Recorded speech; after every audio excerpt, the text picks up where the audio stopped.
Yun yun, nandito po tayo sa Grand Monaco. Dito po sa Barangay San Nicolas at Oplan, Kaayusan po dito. Ito po ay isang private subdivision dito po sa Lungsod, Pasig.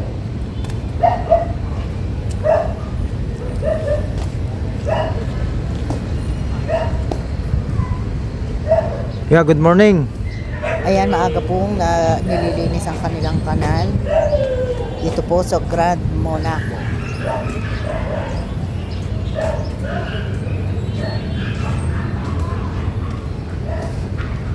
Iksi lang.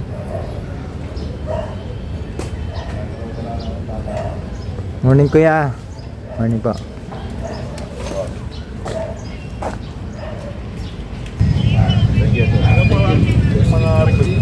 Yun lang yun sa brain.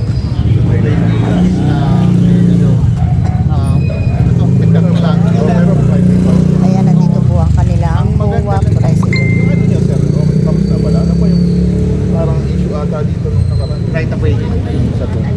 Okay na. Nasettle na. Nasettle na. Parang siguro. Hindi na. Okay na siya. Individual na. So, tulong din ng barangay at saka city. So, after ng visit, medyo bumilis. Alam ko, kasi sa ibang subdivision ay ng problema sa Monfil. Inayos namin lahat ng mga kaya lang LC. Ayan, nandito na po si Councilor Angelo Herrera. You're welcome. Ano po? Mervin yata. O yung sa COA. Ayan, Mervin. Ano po pinagkas? Okay. Marami. Hindi marami. Kasi we make sure lang yung subdivision sustainable for all sides. So, siguro kasi what moving na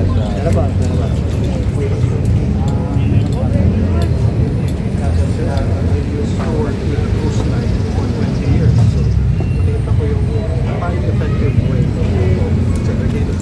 Kaya recently, yung nag-launch ng ICE. Yes po. At one time, I talked to the garbage collector. Kung isa-segregate ko ba yung garbage within the village, is there a way na dadalhin nyo ron na hindi itatambak kahit saan? Yun yung parang parang out of this world yung tanong sa kanya dun sa garbage collector. So, hindi natin matisya, baka mamaya yung palis na tama.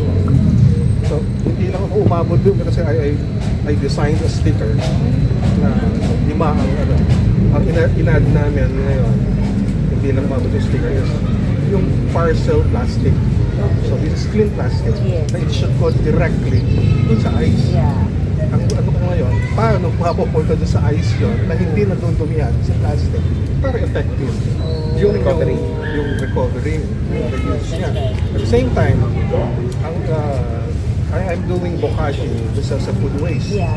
So parang na-encourage ko, one household would produce like 1 liter of food waste a day. 70 units kami rito. That's 70 liters of food waste. Yun. So sa akin kasi, sa unit namin, bukashi. So sabi ko, kung recently kung umusap na yung ugnayan sa Pasig, the only barangay that processes food waste is Bagong Ilog. Ngayon, ayun yung link ko paano ba gagawin natin pag in-implement na fully yung food waste segregation. Yun yung mga concern natin. Pero mas ano na po mas magiging maayos na. Kasi ngayon na po yung sila. May ayos na. Oo, May pupuntahan na yun. oo. Kasi dati nga, yung concern was raised also sa mga communities na isa-segregate yung mga household. Pero kukunin ng basura, pero isasama together.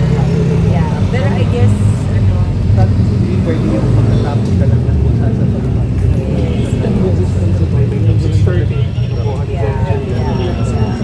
I guess, Strictly yun.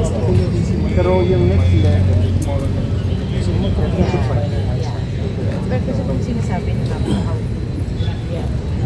clean plastic, it doesn't get different pick up. kaya nga, ito po yung classification parcel plastic. Yeah. Big of Ano naman, no?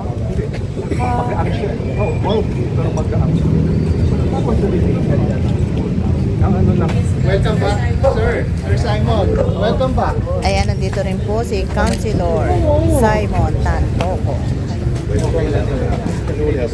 Inuling nila, abon nila. Ano mo kasi atin? Tinilam ng kaso, kaya mo. Ang sabi sa inyo, it's valid in the process. Ayan, ang concern nila dito ay tungkol sa koleksyon ng basura.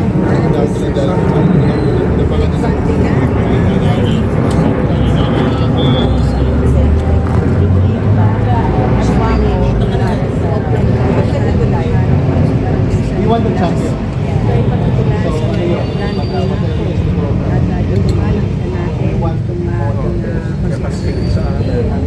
Kung it would be successful, hindi pwede na then we will fight for one another.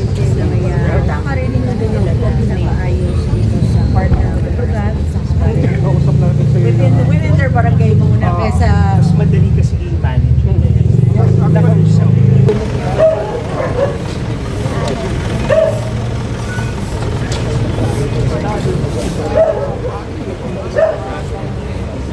pag-usapan namin yun.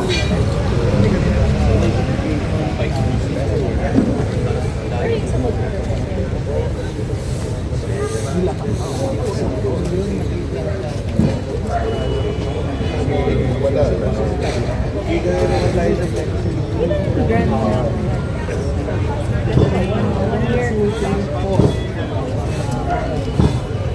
Dalawang pares mo.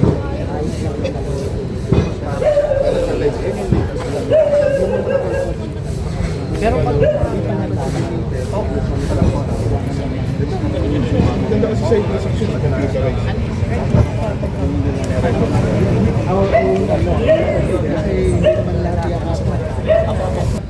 Good morning. Good morning ka-joiner. Happy Thursday sa mga kasama namin dyan, sa pamilya namin. Ayan. Good morning. Kailan birthday? Advance happy birthday to me. Bukas. Tomorrow. papakain. Papakain. Ano papakain mo? Good morning kay Junior's Vlog. Good morning nga pala sa asawa ko. Nasaan ka na? Pumasok ka ba? Yes. Ka palagi. I love you. Sweet lang ha. Oh, shoutout mo. Shout out kay patulak mo doon. Ayan. Sige, pre. Tulak.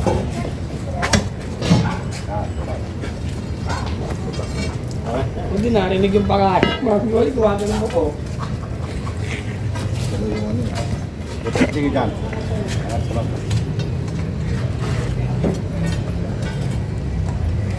Sayang. Kaya panalo yung engineering A. Inambakan nila yung PNP. Ano na kaya? No, bawasan ito. Parang may...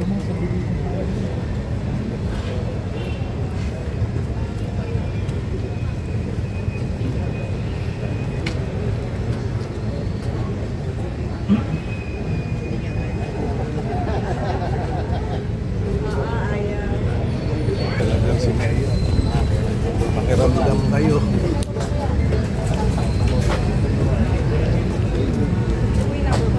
Tayo. Akala ko God first. Yes, yes, yes. So, we will implement dito, nasa mamaya, pag-ikot natin. Yung inanoton kay Consi Morris, dinaan sa barangay, tapos meron ako So, yun ay tatlo. nandun na, nakapwesto na. So, yun. Pero may pag-usapan turnover pa po sa mga function. Hindi, mag-next invite ka namin.